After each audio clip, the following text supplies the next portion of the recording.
Hey y'all, this is Dave Thomas III. I'm your relationship coach here at Faked Out by Love.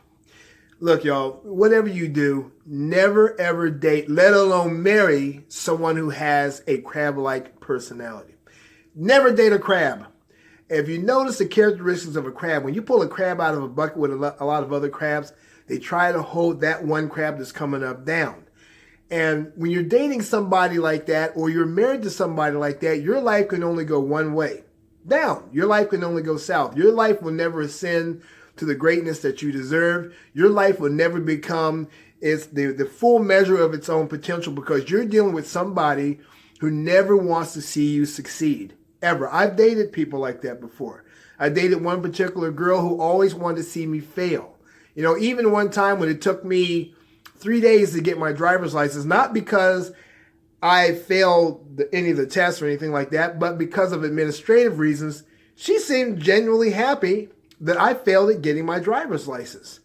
And I noticed with her over time that anytime I was successful at anything, or anytime that I achieved something, you know, she never had anything nice to say about it. She never had anything decent to say about it. Not that I was looking for validation from her, because I wasn't. It would have been nice to have, because that shows is further evidence of her solidarity with me on a relational scale. But, you know, she was never really behind me. She never really backed me up the way I always tried to back her up. And then I noticed when I was trying to back her up that she was definitely what you would call, and I'm not one to name call, but I'm just saying it as it was. She was definitely an underachiever. She did not want to go any further in life than where she was. So anytime that I did that, that seemed to be very upsetting to her. And I've seen other people in relationships with both men and women who act this way towards them. You know, because what it comes down to is your strengths as you demonstrate them through how you achieve and how you go after your goals and stuff like that. Your strengths expose their weaknesses, and that kind of exposure disturbs people who really don't want much for themselves out of life. They want you to be down on the same level that they're on, the same level of mediocrity, you know, not going forward, not really going backwards, just kind of going through the motions of life. You know, yeah, they're paying bills and stuff like that and taking care of their obligations, but there's not much in the way of ambition. There's not much in the way of creativity. You know, there's not much in the way of, you know, I want to be upwardly mobile type of dynamic in their life. Everything is just basically flat. They just exist. While on the other hand, you're this person who's dynamic, you're supercharged, you're self-confident, you're forward moving, you're plowing through all the difficulties of life, always trying to make the next day better than the day before that.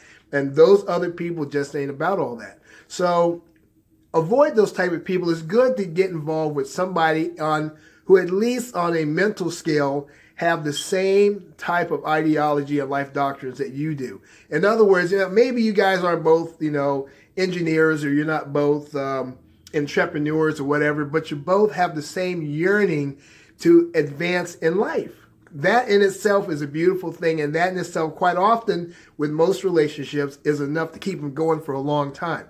But if you mismatched with somebody who does not share that passion of understanding, or that passion of going after the necessity of expanding themselves, and becoming better than what they were, then eventually that relationship is going to fail. Both of the relationships that I was in previously, where I was involved with people like that, they failed. One of the girls had a college degree. I don't. And she just really felt that I should not be as articulate as I was, and I should not be as well read as I was. Which is why I don't have a degree, and you know, all this other stuff. And she was almost like she was always like competing with me. It was like she just never was. I was not supposed to ascend beyond a certain level as far as she was concerned. She never came out and directly articulated that or said that, but it showed up in her actions. Again, I achieved things, I do certain things, and she was like, okay. But, you know, she wanted me to, you know, oh, yeah, great, you got a college degree, you did this, and you did that, you know. But if I do something, well, you know, it was like, it went over like a lead balloon. So, you know, avoid people with crab-like mentalities because they don't have anything to offer you at all. Nothing. They have nothing to offer you. And while you're giving everything to them, or you're trying your best to gain their appreciation and to gain some degree of recognition for being a viable, trustworthy, high-value person, they're not able to reciprocate any of that or to show deference for that because that's not part of who they are. That's not their life doctrine. It's not at their core. They are not those people. You are, but they're not. Avoid those people like the plague. As soon as you see something like that relationally, especially when you first meet somebody, if you notice those characteristics and those traits, then just trust and believe it's never going to get better.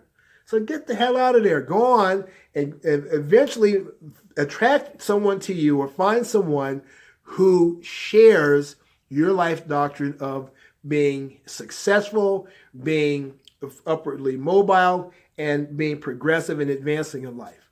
Well, again, my name is Dave Thomas III. I'm your relationship coach here at Faked Out by Love. Be sure to hit like, share, and subscribe if you have not already subscribed to my channel. Also, be sure to go down to the comments section there and leave a comment. And that notification bell over there, hit that, because that way, every single time that I upload a new video, which as you can see is very frequently, you're going to find out about it. You'll be the first to know. All right, I hope you guys are having a great day, and I'm looking forward to seeing you and hearing from you again.